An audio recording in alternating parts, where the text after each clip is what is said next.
Hi, this is Carmen, and this is my blog for the month of December 2025. And the title is Going Through Life in Emotion. We all have different things in life that make us happy. Some people like going to the gym, some listen to music, some hang out with loved ones, some read, some travel. The list goes on, and the options are endless. What happens when life hits you and the things that make you happy now become non existent? Here are some things that I enjoy. I love to read. I love attending concerts. I love listening to music. I love journaling my feelings. I love lighting candles. I love self-care. At some point during this year, I stopped doing the things that made me happy. I was living life and going through the motions.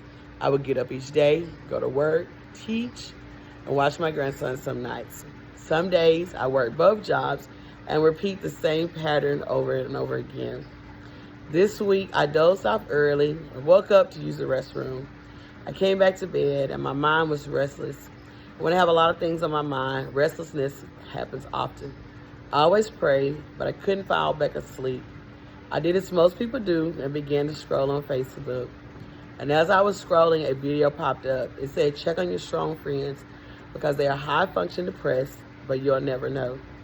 And as I watched the video, I teared up because that strong friend is me. I began to think about 2025 and how hard it has been. In January, one of my cousins unexpectedly passed away. Death is something that we can't avoid, and we know it's coming to us all. But when it comes, it hurts. She and I weren't close at all growing up, and truthfully, I might have only seen her a few times in our younger days. But I'm very thankful that God allowed our paths to cross and connect as adults.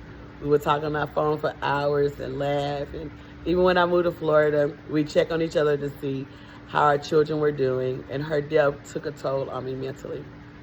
A few months after that, the relationship that I was in ended. I thought he was the one. We made plans. I thought he was going to be my forever.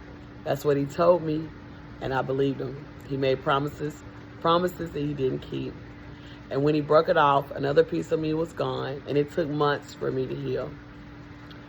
Honestly, truthfully, I'm not ashamed to say, my finances are in a shamble. It's not because I don't budget.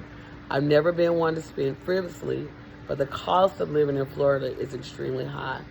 Everyone knows teachers aren't paid a lot, but I absolutely love teaching. I don't regret making the decision to teach at all, but when I went from banking to teaching, my salary was reduced $25,000, and a rent bill was added on top of that. But before you ask, well, why didn't you stay in Mississippi and teach?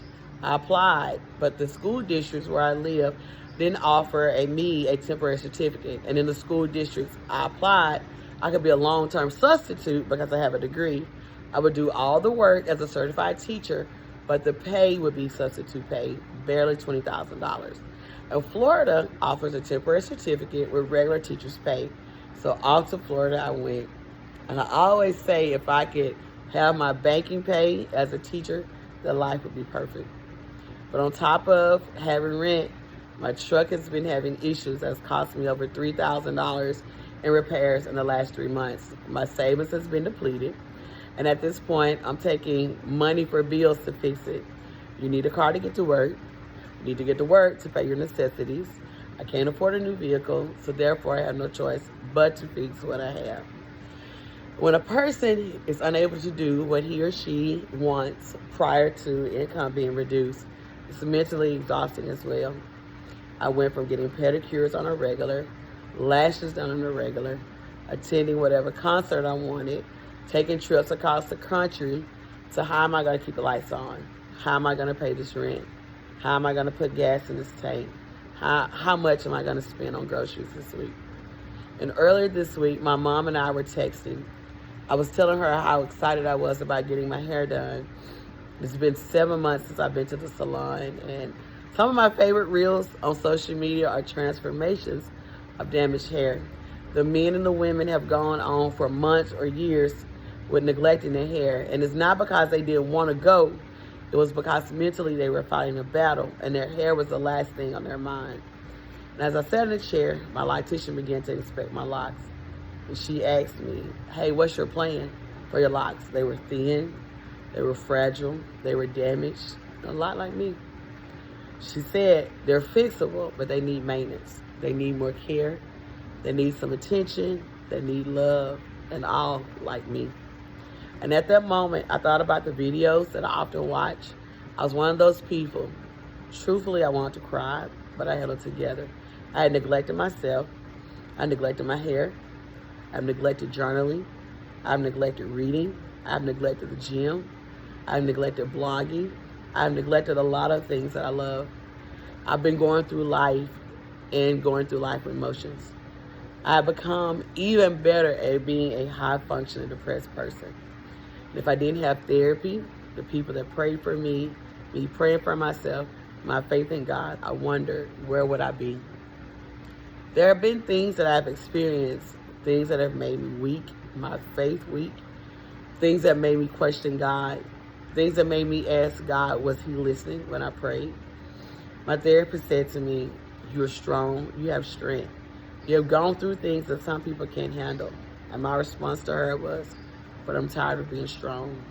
I know life has its ups and downs, but I just want things to be easy. And even if I can go 30 days with no problems, God, can we start from there? And I don't write these words for sympathy.